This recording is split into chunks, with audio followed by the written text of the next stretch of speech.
معزز و محترم اسٹیج پر تشریف فرما علماء کرام، ذمہ داران مسجد، میرے اسلامی بھائیوں، بزرگوں، بچوں، نوجوانوں اور پردہ نشین خواتین اسلام، سب سے پہلے میں اللہ تبارک و تعالیٰ کا اس مبارک مناسبت سے بے انتہا شکر بجا لاتا ہوں، جس کی توفیق اور اس کے فضل سے اللہ رب العالمین کے اس مبارک گھر میں دین کی کچھ باتیں سننے اور سنانے کے لیے ہم جمع ہوئے۔ اللہ تبارک و تعالی ہمارے اس جمع ہونے کو شرف قبولیت سے نوازے۔ محترم حضرات، یہ علم دین کی مجلسیں بڑی مبارک مجلسیں ہوا کرتی ہیں، علماء کی مجلسیں مبارک مجلسیں ہوا کرتی ہیں۔ ان مجالس سے عوام الناس کے عقائد کی اصلاح ہوتی ہے، ان کے معاملات کی اصلاح ہوتی ہے، ان کے عبادات سوارے جاتے ہیں، ان کے اخلاق کو سوارا جاتا ہے۔ محترم حضرات اور خواتین اسلام، علم دین کی مجلسوں کو لازم پکڑنے کی عادت ڈالو، علماء کی مجلسوں سے دل لگاؤ، علماء کی مجلسوں سے ہمیشہ قریب رہو، تمہاری دنیا بھی سنورے گی، تمہاری آخرت بھی سنورے گی۔ نبی کریم صلی اللہ علیہ وسلم نے علم دین کی بڑی فضیلتیں بتائی ہیں، علم دین کی مجلسوں کی بھی بڑی فضیلتیں بتائی ہیں۔ صرف ایک حدیث میں آپ کے سامنے رکھنا چاہتا ہوں۔ حضرت ابو امامہ باہلی رضی اللہ تعالی عنہ راوی حدیث ہیں، معجم الطبرانی کی روایت ہے، امام حاکم، امام ذہبی اور علامہ البانی نے صحیح قرار دیا۔ رسول اللہ صلی اللہ علیہ وسلم فرماتے ہیں، غور سے سننا میرے بھائیوں، من غدا الى المسجد لا يريد الا ان يتعلم خيرا او يعلمه كان له كاجر حاج تاما حجته۔ آپ صلی اللہ علیہ وسلم نے فرمایا، کوئی بھی مسلمان چاہے مرد ہو یا عورت، اللہ رب العالمین کے گھر میں تشریف لاتا ہے، مسجد میں تشریف لاتا ہے، اس کا مقصد دین کی باتیں سیکھنا، دین کی باتیں سمجھنا ہوتا ہے یا پھر دین سکھانا ہوتا ہے۔ نبی کریم صلی اللہ علیہ وسلم فرماتے ہیں، ایسے مسلمان کو اللہ تبارک و تعالی ایک حج کا ثواب عطا کرتا ہے، تامن حجتہ، اس ثواب میں اللہ ذرا برابر بھی کمی نہیں کرتا۔ محترم حضرات، آج اگر آپ اللہ رب العالمین کے اس گھر میں دین کی باتیں سننے کے لیے آئے ہیں، آپ خوش ہو جائیے، بشرطے کہ آپ کے اندر اخلاص ہو، عمل کرنے کا مقصد ہو، آپ خوش ہو جائیے۔ اس مجلس سے آپ یہاں سے واپس جاتے ہو، حج کا پورا ثواب لے کر آپ لوٹیں گے۔ کتنی بڑی بات ہے میرے بھائیو، روز قیامت آدمی ایک ایک عمل کے لیے ترسے گا، پوری دنیا ایک نیکی کے حصول کے لیے فدیے میں دینے کے لیے تیار ہوگا، لیکن روز قیامت نیکیوں کو حاصل کرنے کا موقع نہ ہوگا۔ یہ موقع ہے، علم دین کی مجلسوں سے جوڑو اپنے آپ کو، حج کا ثواب تو ملے گا، ساتھ میں اس قسم کے علمی مجالس سے آپ کے عقائد کی اصلاح، آپ کے عبادات کی اصلاح ہوتی ہے، آپ کی اخلاق اور معاملات سنورتے ہیں، آپ کی دنیا سنورتی ہے، آپ کی آخرت سنورتی ہے۔ میرے بھائیوں، یہ علم دین کی مجلسیں آپ کے گناہوں کے کفارے کا سبب بنتی ہیں۔ اٹھتے بیٹھتے چلتے پھرتے ہم سے گناہ ہو ہی جاتے ہیں، لیکن وہ خوش نصیب انسان ہے جو اس قسم کے دین محفلوں میں شریک ہوتا ہے اور صرف اس کی شرکت ہی اس کے گناہوں کے کفارے کا سبب بن جاتی ہے۔ صحیح بخاری کی روایت کی روشنی میں پیارے نبی فرماتے ہیں، اللہ تبارک و تعالی نورانی مخلوق فرشتوں کو گواہ بنا کر کہتا ہے، اے میرے فرشتوں، گواہ رہنا، علم دین کی مجلسوں میں شریک ہونے والوں کی میں مغفرت کر دیتا ہوں۔ سبحان اللہ۔ حضرت عمر بن خطاب رضی اللہ تعالی عنہ کا اثر امام ابن قیم رحمۃ اللہ علیہ نے مفتاح دار السعادہ میں نقل کیا، ایک آدمی اپنے گھر سے گناہوں کا بوجھ لے کر نکلتا ہے، گناہوں کا پہاڑ لے کر اپنے گھر سے نکلتا ہے، علم دین کی مجلسوں میں شریک ہوتا ہے، بیانات کو سنتا ہے، کتاب و سنت کی باتوں کو سنتا ہے، رب کا خوف اس کے دل میں پیدا ہوتا ہے، جس کے نتیجے میں اللہ کی بارگاہ میں توبہ اور استغفار کرتا ہے۔ جب پھر واپس اپنے گھر جاتا ہے، گناہوں سے پاک و صاف ہو کر گھر میں داخل ہوتا ہے۔ حضرت عمر رضی اللہ عنہ یہ بات کہنے کے بعد تاکید سے کی مجلسوں سے علیحدگی اختیار نہ کرو، علماء کی مجلسوں سے دوری اختیار نہ کرو۔ میرے محترم حضرات اور خواتین اسلام، ہماری دلی گزارش ہے، علماء جو اپنے علاقے کے ہوتے ہیں ان علماء حق سے اپنا تعلق مضبوط رکھیں۔ یہ آپ کے علاقے کے علماء آپ کے مسائل کو بہتر جانتے ہیں۔ اور ہمارا معاملہ یہ ہوتا ہے، ہم بیرونی ممالک سے تعلقات رکھتے ہیں لیکن علاقے کے علماء کو نظر انداز کرتے ہیں، علاقے کے علماء کے تقاریر میں شریک نہیں ہوتے۔ میرے بھائیوں، جب تک ہمارے ہندوستان یا کسی بھی دنیا کے کونے میں مسلمان جس علاقے میں رہتے ہیں، جب تک اپنے علاقے کے علماء سے اپنے تعلقات دین کی بنیاد پر مضبوط رکھیں گے، ہماری اصلاح ہوگی، ہم کامیاب ہوں گے۔ علاقے کے علماء سے اپنا رشتہ استوار کرو، اپنے تعلقات کو دینی بنیادوں پر مضبوط کرو۔ صرف علماء سے سلام کرام کے حد تک نہیں میرے بھائیوں، ان سے علمی استفادہ کرو، ان سے علم حاصل کرو، اپنی تربیت لینے کی کوشش کرو، تب کامیاب ہوں گے۔ آج ہمارے نوجوانوں کی صورتحال، آج غلط تنظیموں سے جڑ رہے، غلط تحریکوں سے جڑ رہے، مختلف قسم کے فتنے ان کو دبوچ رہے۔ اس کا ایک بنیادی سبب علاقے کے علماء سے لا تعلقی، علماء سے بے نیازی۔ اسلامی تاریخ اس بات پر شاہد ہے کہ جہاں کہیں بھی اس اسلام کے نام پر گمراہ فرقے وجود میں آئے، مختلف قسم کے فتنے وجود میں آئے، اور جس دور میں بھی لوگوں نے علماء کے فتنوں سے دوچار ہوئے، اس کے بہت سارے اسباب ہیں۔ ان میں سے ایک سبب علماء سے لا تعلقی، علماء سے بے نیازی۔ جب علماء سے آپ روابط ختم کر لیں گے، ہر فتنے کا آپ شکار ہو جائیں گے، ہر فتنہ آپ کو دبوچ لے گا، آپ کی دنیا بھی برباد ہوگی، آخرت بھی برباد ہوگی۔ حضرات، یہ میں تمہید کے طور پر یہ کچھ باتیں میں نے آپ کے سامنے رکھی ہیں، اس امید کے ساتھ کہ آپ علمی محفلوں سے اپنا تعلق مضبوط رکھیں گے، علاقے کے علماء سے اپنا تعلق مضبوط رکھیں گے، ان سے اپنی تربیت لیں گے، دین کا علم سیکھیں گے۔ حضرات، مجھے آج کے اس محفل میں جس موضوع سے متعلق گفتگو کرنا ہے وہ آپ نے سنا، مادہ پرستی کا بڑھتا ہوا رجحان، اسباب اور نقصانات۔ حضرات، موضوع بڑا طویل ہے لیکن میں کوشش کروں گا کہ جتنا وقت مجھے ملا ہے اس میں سمیٹ کر آپ کو آسان انداز میں پیش کروں۔ حاضرین گرامی، اس دنیا میں ہم ہیں، مختلف قسم کے بیماریوں کے ہم شکار ہوتے ہیں۔ ایک بیماری ہوتی ہے جسمانی، دوسری بیماری ہوتی ہے روحانی۔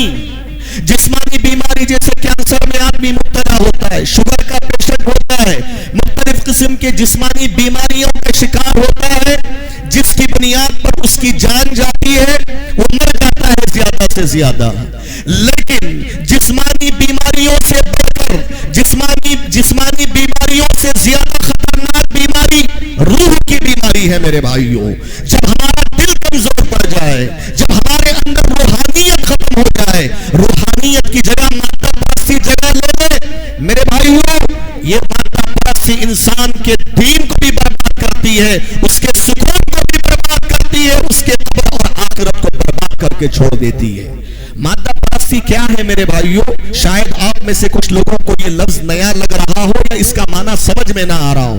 مادہ پرستی کا مطلب یہ ہے آخرت پر دنیا کی تن آسانیوں، دنیا کے آرام و آسائش، دنیا کی لذات، دنیا کے مال و دولت، دنیا کے بنگلے، دنیا کی گاڑیاں، دنیا کے ریل پیل کو ترجیح دینا، دنیا کو اصل سمجھ لینا، مال و دولت کی فراوانی کو اصل کامیابی سمجھ لینا۔ کسی کے پاس بنگلہ آ جائے، کسی کے پاس بڑی گاڑیاں خرید لیا، دنیا میں بزنس مین بن گیا، پیسہ مل گیا، بڑی بڑی گاڑیوں میں گھوم رہا ہے، عالیشان محلوں میں زندگی بسر کر رہا ہے۔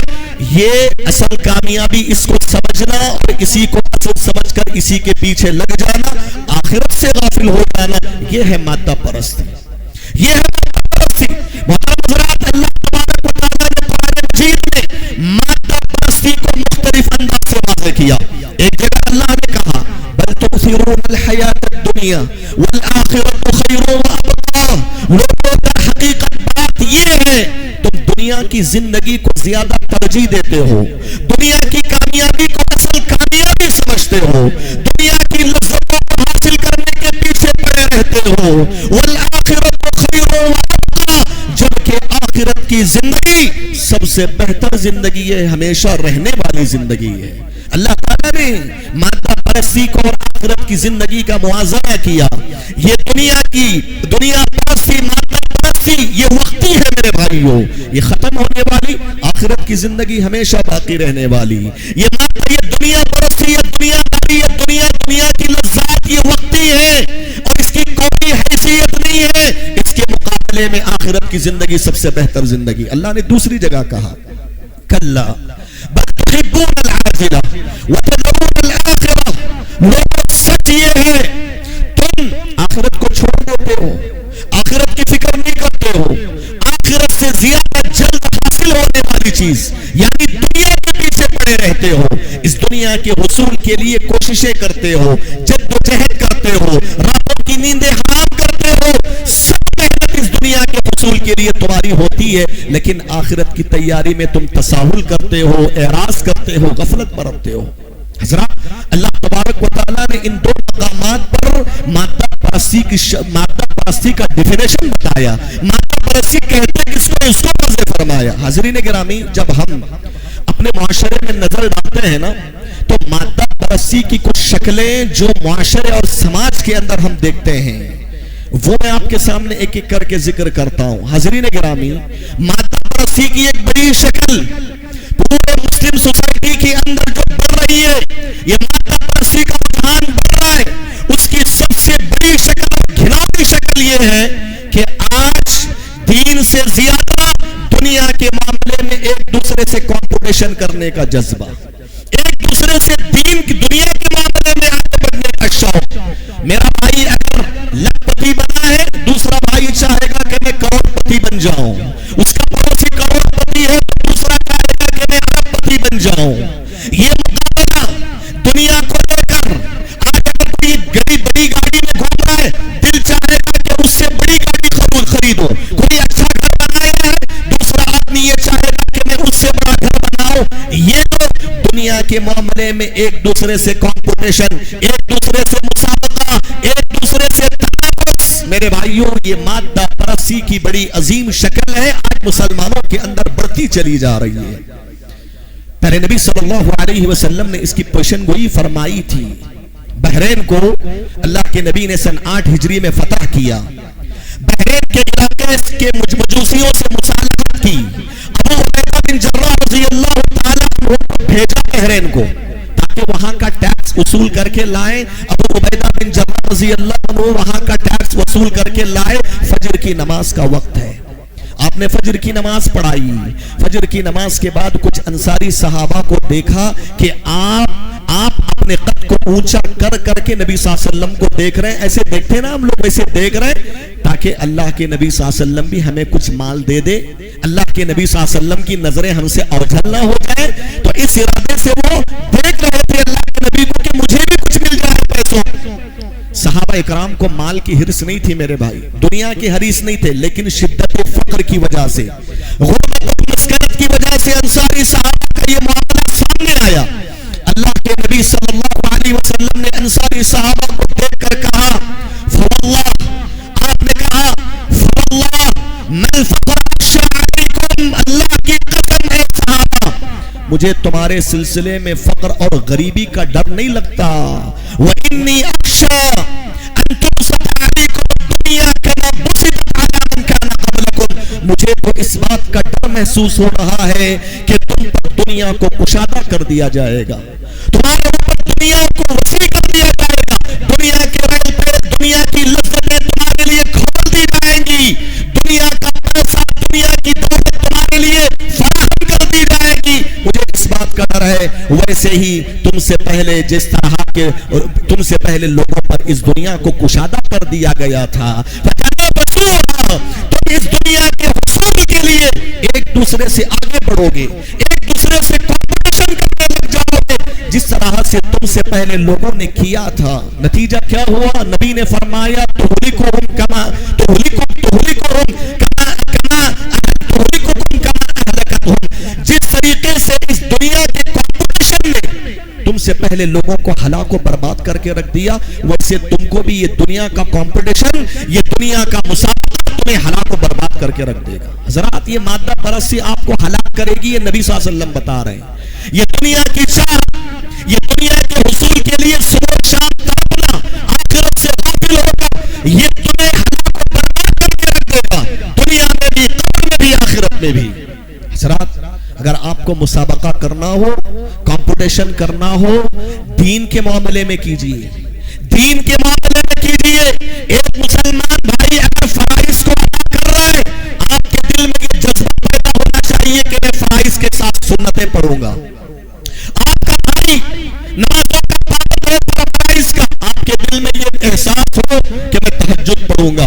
ایک بھائی فرض روزوں کا اہتمام کر رہا ہے، آپ کے دل میں یہ احساس ہو کہ میرا بھائی فرائض پڑھ رہا ہے، فرائض روزے رکھ رہا ہے، فرض روزے، میں فرض روزوں کے ساتھ ساتھ نفل روزے رکھوں گا. یہ دین کے معاملے میں کمپٹیشن، یہ دین کے معاملے میں ایک دوسرے سے آگے بڑھنے کا شوق پیدا کرے. میرے بھائیوں، مومنوں کے بارے میں اللہ تعالیٰ نے فرمایا وَهُمْ لَهَا سَابِقُونَ.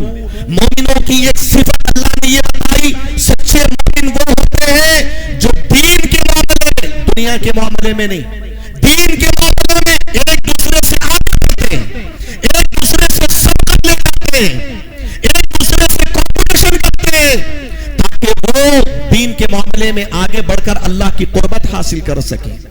قربان جائیے صحابہ کرام کی زندگیوں پر. صحابہ کرام دنیا کے معاملے میں دنیا کی کوئی کمی نہیں تھی. بس صحابہ کے پاس بڑے بڑے بزنس مین تھے صحابہ، لیکن دنیا سے دل نہیں لگایا، دنیا سے جی نہیں لگایا، پیسوں سے جی نہیں لگایا.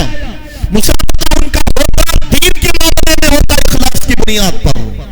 حضرت غزوہ تبوک کے موقع پر جب اللہ کے نبی نے اعلان کیا کہ جس آدمی کے پاس جو کچھ ہے اللہ کے راستے میں وہ صدقہ کر دے، حضرت عمر بن خطاب رضی اللہ تعالی عنہ نے اپنے گھر کا آدھا سامان نبی کی خدمت میں لا کر رکھ دیا. دل ہی دل میں یہ سوچنے لگے کہ آج دین کے معاملے میں مجھ سے کوئی آگے نہیں بڑھ سکتا، یہاں تک کہ ابو بکر صدیق رضی اللہ عنہ بھی آگے نہیں بڑھ سکیں گے، کیونکہ میں تو گھر کا آدھا سامان نبی کی خدمت میں لا کر رکھ دیا ہے. قربان جائیے ابو بکر صدیق، دیکھو مسابقہ، دیکھو کمپٹیشن، دیکھو ابو بکر صدیق رضی اللہ عنہ اپنے گھر کا سب کچھ اللہ کی خدمت میں لا کر رکھ دیا. اللہ اکبر. پیارے نبی نے ابو بکر سے پوچھا ماذا ابقیت لأہلک یا ابا بکر، اے ابو بکر اپنے گھر والوں کے لیے کیا چھوڑائے ہو؟ ابو بکر صدیق نے کہا اللہ اور اس کے رسول کو چھوڑایا. میرے بھائی عمر بن خطاب نے اس کے بعد کہا اللہ کی قسم آج کے بعد سے میں ابو بکر سے دین کے معاملے میں آگے نہیں بڑھ سکتا.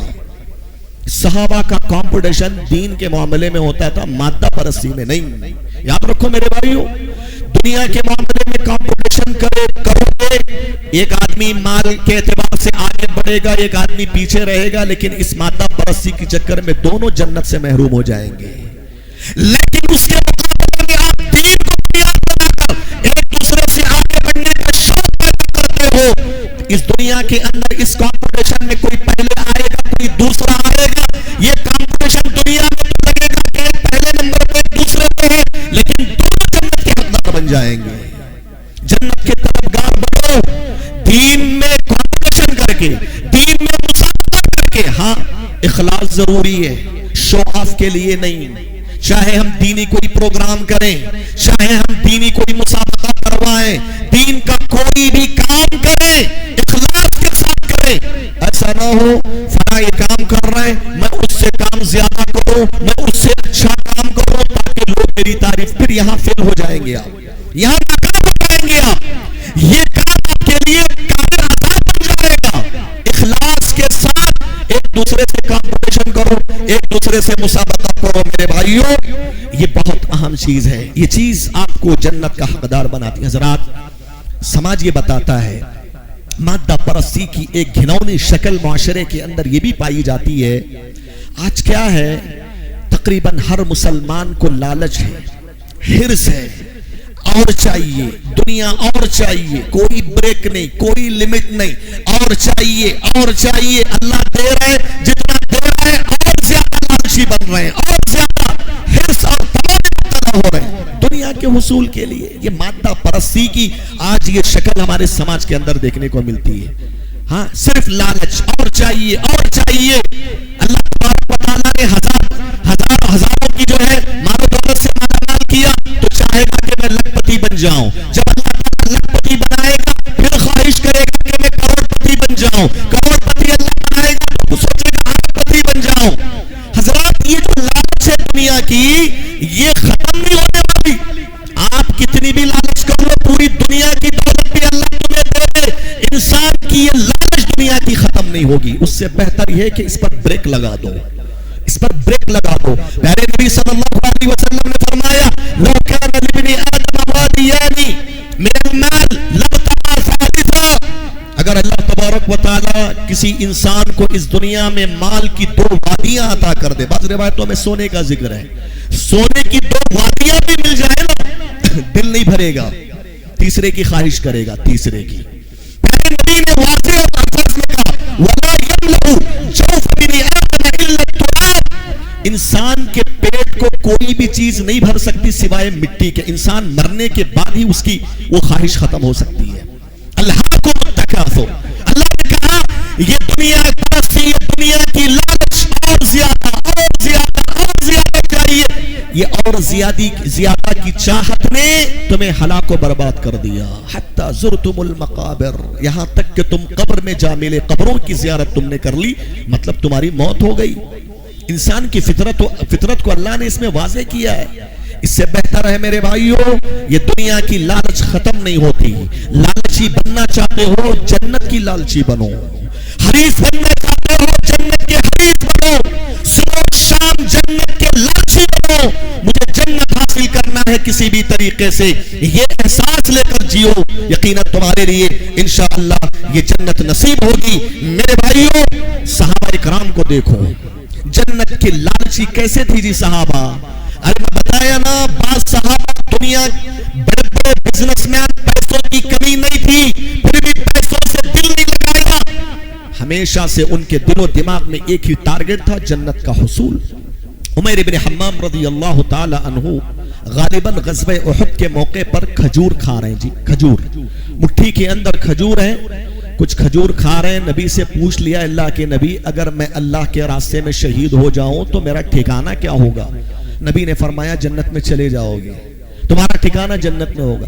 عمر بن حمام رضی اللہ عنہ کہتے ہیں یہ مٹھی بھر جو کھجور ہے, اس کھجور کو اگر میں کھاتا ہوا یہی ٹھکانہ ہوگا, جنت کو حاصل کرنے میں لیٹ ہو جائے گا.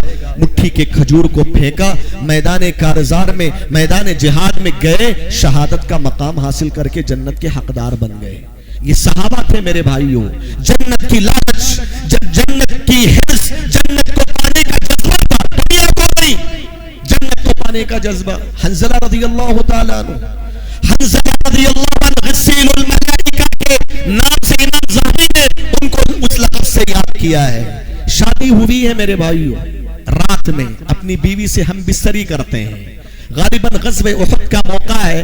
دوسرے دن پیارے نبی کی طرف سے آواز لگانے والا آواز لگاتا ہے کہ اللہ کے راستے میں جہاد کرنا ہے. ابھی غسل بھی نہیں کیے, غسل جنابت نہیں ہوا ہے. ابھی غسل جنابت سے پہلے آواز سنی, میدان جہاد میں شریک ہونے کی ندا ہے, جنت کو حاصل کرنے کا موقع ملا ہے. طرف دیکھو, حرص دیکھو, لالچ دیکھو جنت کے حصول کی. غسل بھی نہیں کیا, چلے گئے میدان جہاد میں, شہید ہو گئے میرے بھائیوں, شہید ہو گئے. پیارے نبی صلی اللہ علیہ وسلم فرماتے ہیں کہ فرشتوں نے انہیں غسل دیا ہے, فرشتوں نے انہیں غسل دیا. وہ ناپاکی کی حالت میں تھے, جنابت کی حالت میں تھے, فرشتوں نے انہیں غسل دیا ہے. کتنا بڑا مقام حاصل کر لیا. یہ جنت کے لالچ تھی صحابہ, جنت کے طلبگار بنو. یہ دنیا تمہیں دھوکہ کے سوا اور کچھ نہیں دے گی, یہ دھوکے کا سامان ہے.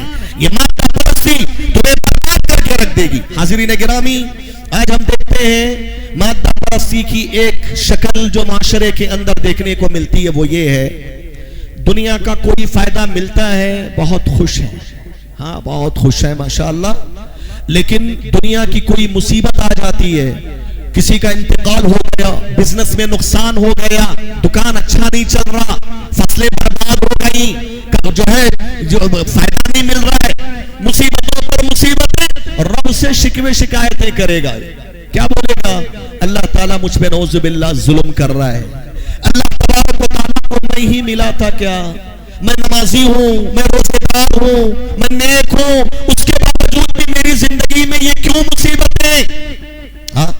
دنیا کا کوئی پیسہ ٹکا ملا تو خوش، جب کوئی مصیبت آ جائی تو رب کو شکوے شکایتیں کرتے ہیں. یہ مادہ پرستی ہے، یہ گھناؤنی شکل ہے میرے بھائیوں، یہ منافقین کی صفت ہے. سورہ حج کو پڑھیے، اللہ نے منافقین کے بارے میں کیا کہا؟ منافقین کے اعمال سے اللہ کی پناہ مانگو.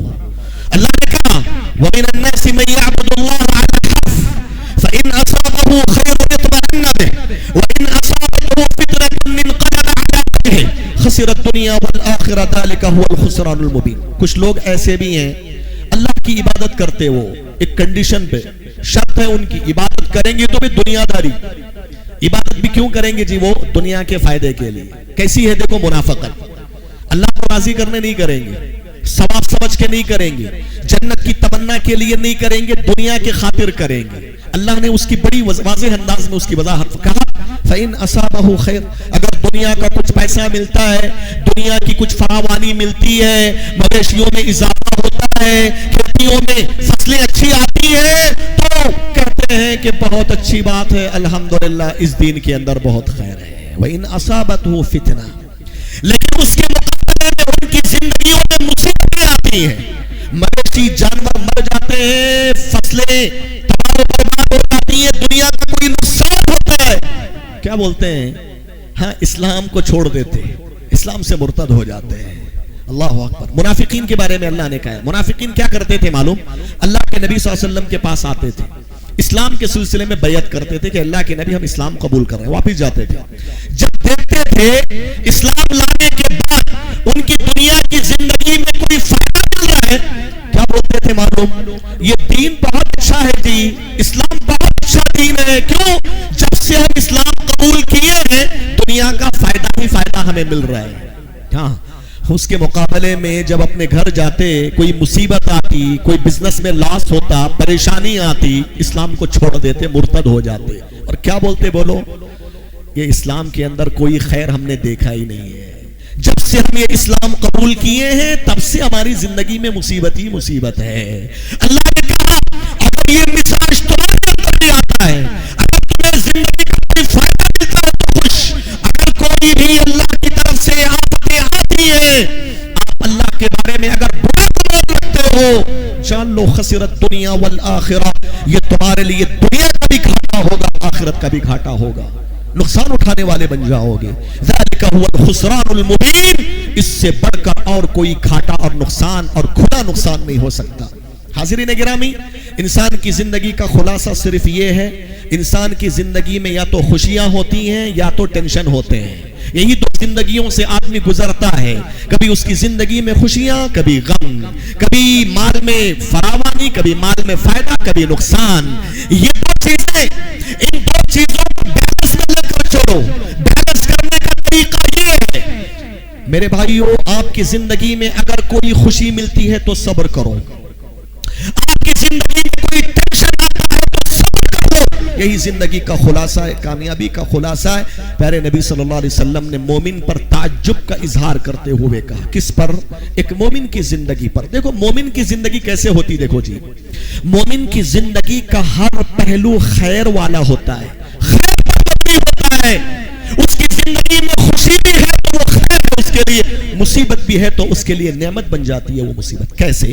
اللہ کے نبی نے واضح کیا عجبا لامر المؤمن، مومن کا معاملہ تو بڑا تعجب خیز ہے، بڑا عجیب و غریب ہے مومن کا معاملہ. کیوں؟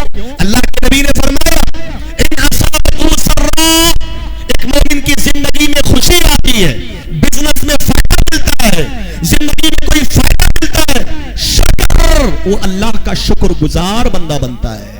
فکان خیر اللہ، یہ اس کے لیے خیر اور بہتری کا باعث بنتا ہے.